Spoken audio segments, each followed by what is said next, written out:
Hi there, everybody. Thanks for tuning in. My name is Alex, and welcome to this vlog where we're gonna talk about the golden age of Crimz and the Silent Hill 2 co-op with Damus. Today is August 25th. It's 20 past 2 p.m. And we're just gonna sit here, chill, talk for a bit about, the Silent Hill 2 co-op with Damus, but also the golden age of Crimz. So I have a bit of points, support words as it's called in Sweden, or Swedish. And so, basically, why the Silent Hill 2 co-op with Damus means so much to me, why I have listened to it multiple times. I mean a lot. There has been many times since it came out in 2012-13 that I've been listening to it for comfort and for memories and a bunch of those. But specifically that one instead of the other series. Oh wait, I get it. It's a fridge. It's on the kitchen, so she knows how to use it. Ah, there's a special tactic involving opening fridges. Why it means so much to me, why the golden age of Crimz is, called the golden age for me. It's because the first point I wrote here is that it's frozen in time. But not just in any time, because you can take a picture of something or you can make a vlog and that's frozen in time. You can always go back to it and the video will be the same as it was when you recorded it. And I can make a separate vlog, and I probably will, about time and what I feel about time. Basically, I feel stressed about time. I feel like life is short and a bunch of those things, but we don't need to go into that. So things being frozen in time means a lot to me. Oh, wait, I have a new way to open up the session. Listen to this. Okay, here we go. 2 Hill Silent on today. Here I'm, and Crimson is name. My everybody greetings. I'm here today with the man. What?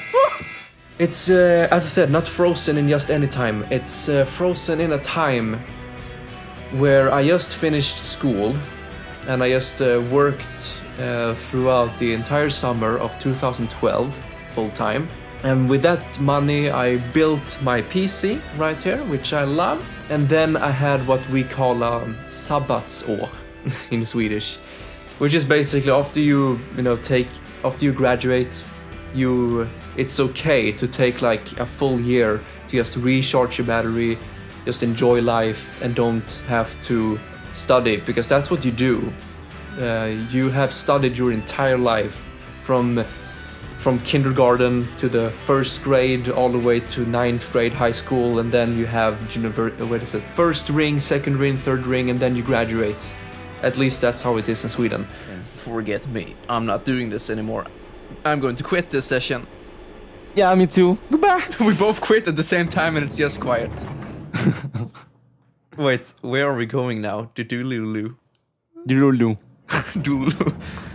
And so that's a lot of years. That's like 13 years of constant, studying, being in school. And that's the first time in your life that it's okay to just take like a year to just figure out what you want to do, take it easy, and just enjoy yourself. And so that's what I did.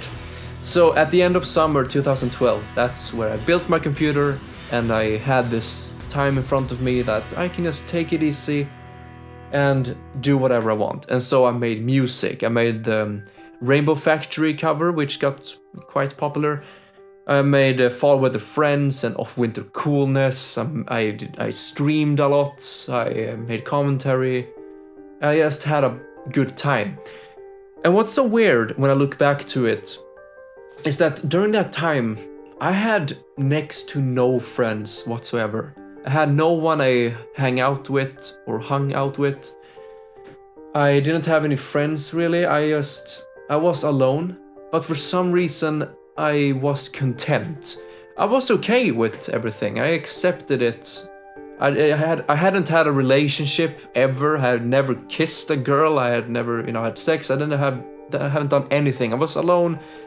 Graduated, I had some money from working in the summer, and I was, in some eyes, I was like a loser, just sitting home, wasting away. But I was okay.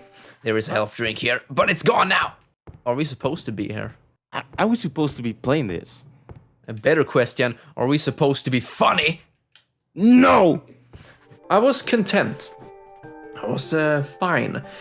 Because during that time, I didn't have any stress in life. I didn't have anyone breathe down my neck that you need to do this. You have these bills to pay. You have to do this. You have to move out. You have to get a job. You have to... All of these things, meetings, full-time job. I didn't have any stress whatsoever, which grown-up life tends to give you. Nowadays, it's not like that. I've moved many times. I've moved 6 times in total, starting 2013. Moved 6 times, went through hardships, broken heart, betrayal, and shitty jobs, shitty people, shitty days, weeks, months, and even years. I've went through many hardships for the past couple of 4 years. Oh yeah, thinner! Now I know what to do. I know where to go now. Oh, that's it. I told you. What? What did you tell me? You were going to use that line. Of course I do, I'm Crimz. Stop using the fancy mathematics on me. Oh, move out of the way! Mathematics. There is no math on the Crimson's videos. And so I miss that time. It's kind of nostalgia, you know? I miss that time when everything was okay, when everything was not stressful. And so all of that commentary I recorded during those months take me back to that time. Because I listened to myself in that commentary. I listened to what am I saying? What am I talking about? What's bothering me? What am I thinking about? And so it takes me back to that time where I wasn't stressed, I wasn't hurt, I wasn't heartbroken, I wasn't suicidal. I mean, no, not really, but you know, things were so different back then. And so it takes me back to that time. So all of those commentaries, especially my Silent Hill 2 co-op with Damus, but also my Resident Evil remake Let's Play, both of them went through the time where my life made its big turn. And so both of them started around where 2013 started. All the impulsive commentary I did was funny and wasn't affected by stress as it is today. But both of those series went through, as I said, the turn. And that was April 12th, around there, April 13th, 2013. That's when I went to this brony meetup in Gothenburg. I have a video on it on my Crimson Junk channel, where I filmed a little bit, and that's when I went up to Gothenburg and I met all these bronies.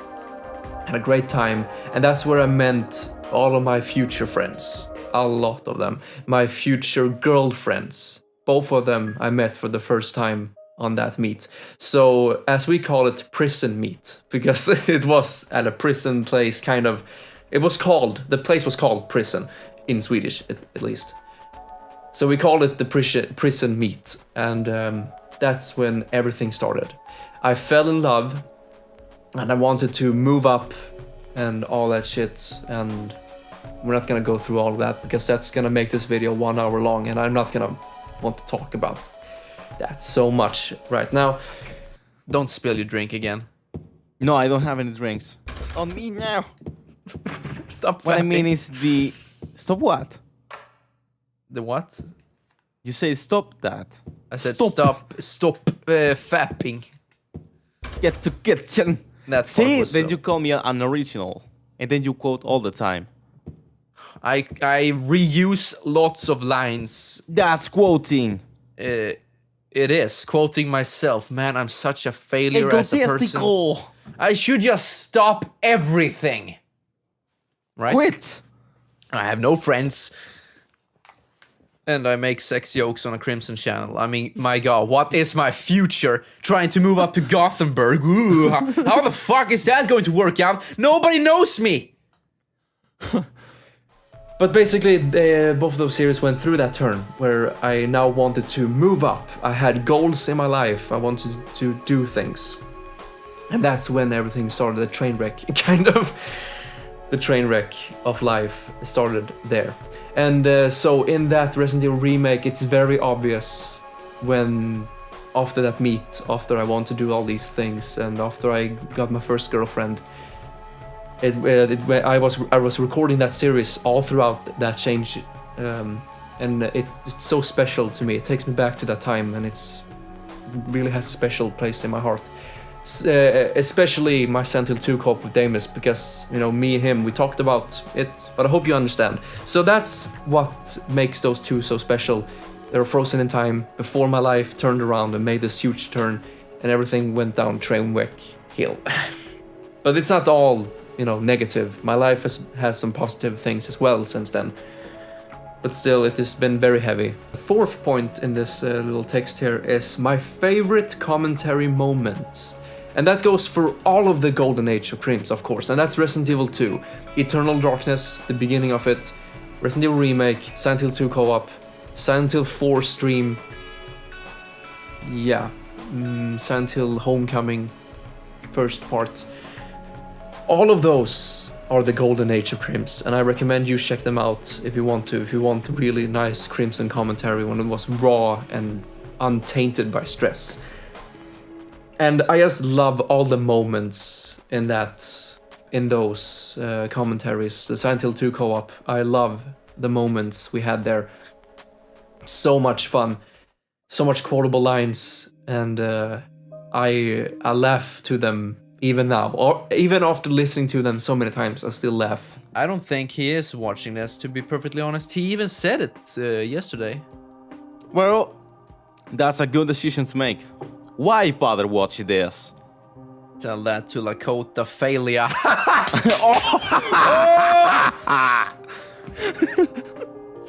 He's hating That me fun. so much. Oh, Lakota failure. How could you? I'm feeling like James right now. I talked shit about Nana, I talked shit about Heath and Pride, and I talked shit about Lakota Solia. Alex, you're fucking retarded. You just said her name. Oh, fuck! Oh my god, Nora, just strangle me, please. So good. I'm not saying my commentary these days are horrendous or not as good. Or maybe I am. What I'm saying is that commentary back then was untainted by stress. Today, I have so many things on my mind, so much stress, so much hardship and things and adulthood. And so my improvised commentary gets affected by that. Because that's what my commentary is. I say the first thing that comes up in my head, but when, these real life things, all these real life problems come up, I don't want to talk about them, and so they make me like, stagger, and it sucks.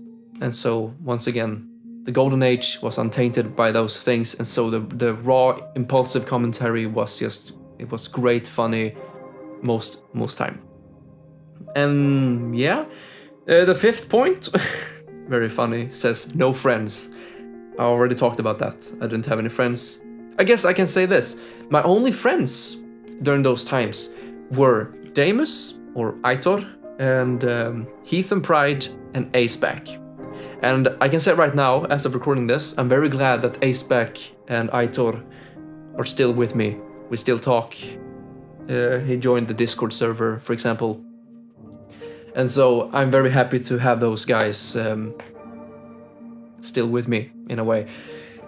Commenting on my videos, thank you two so much. You've been with me for a long time, and it means very much to me. Heath and Pride, I don't know what happened to him. I guess he disappeared somewhere. I hope he's doing well. And if he's watching this, I really hope you're doing well. Man, this chariot keeps on rolling. So you know what that means, you little shits? Yeah. That means that we are back with the last part of Silent Hill 2. I am here today with that man. That man. You still don't know my name. But you will say it in the end. No, I just say it now. My name is Damus. Now we're going to show these pyramid heads the meaning of great knives. Those fucking monsters. So my only friends during those times were those people. And so recording, that's what I want to say. Recording the Silent Hill 2 co-op was the most fun I had during those days. I also had internship starting March to June 2013. full time. I took the train every day for a long time, like 1 hour, and I worked full-time internship for free. It was not so good, but at least the job was interesting, working with audio and video equipment and concerts or whatever.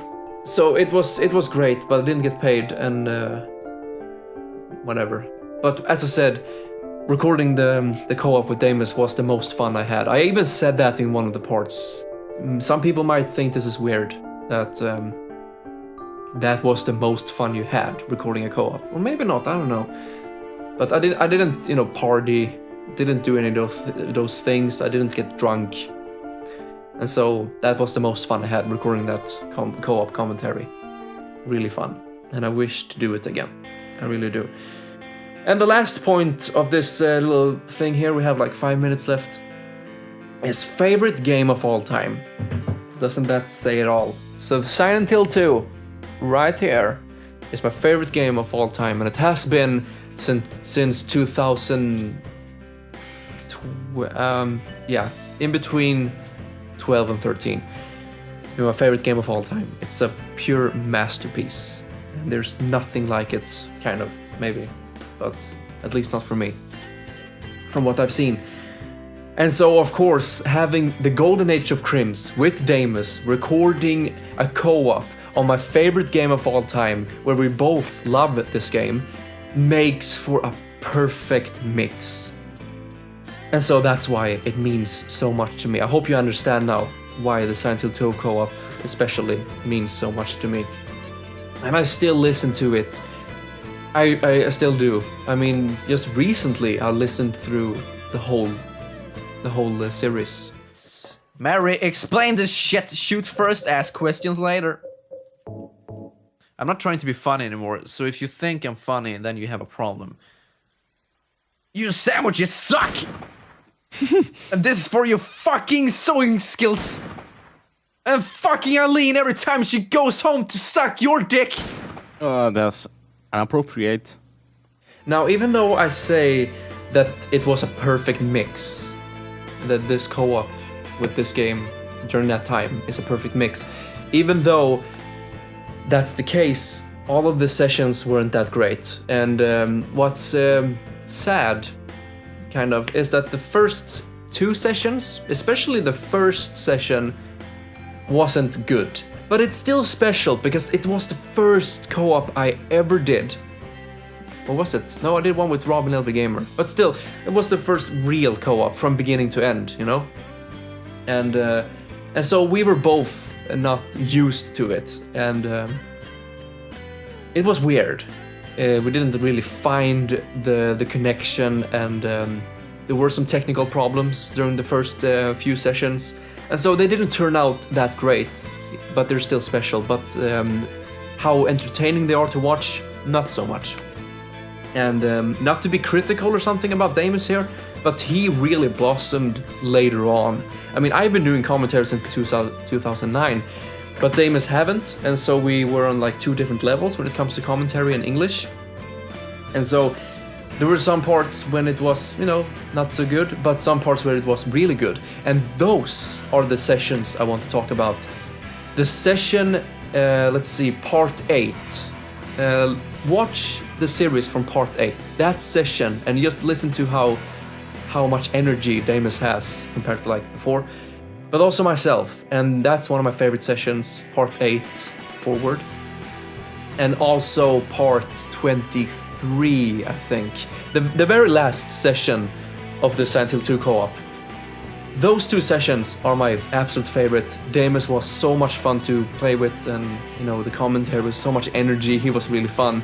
It made me laugh many times. He even made me rage quit, which I have in one of my Crimz highlights. Check it out. I will just mute my mic. Yeah, and you can do that. I'll be back soon. Back! So that's it. Yeah. That's all for today. Yeah, I mean, go. for now. Yes, get the fuck out of here! Tack. So much fun, and those 2 sessions alone make it like so special to me.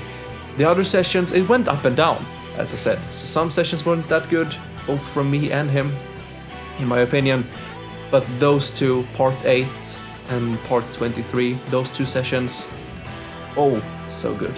Much fun. Check them out, please. So I guess that's all I want to talk about. We have like 1 minute left. So I hope you have a better understanding now what I mean about the Golden Age of Crimz, why I feel that way, why those series mean so much to me, why I still listen to my Silent Hill 4 live blind stream. I listen to the Resident Evil remake. I listen to the Golden Age of Crimz quite a lot because it takes me back to that time. Because these days I'm not feeling too well mentally. There's so much shit, so much stress. And so I kind of hide by listening to that and just, okay, everything was fine. It takes me back and it's nice. But hey, thank you very much for watching me blab so much about this. Hope you enjoyed it. And I hope to see you in other videos. Take care, everybody. Thank you, Damus, so much. Thank you, Aceback, Heathen Pride, Lakota Solia. All of you. Take care.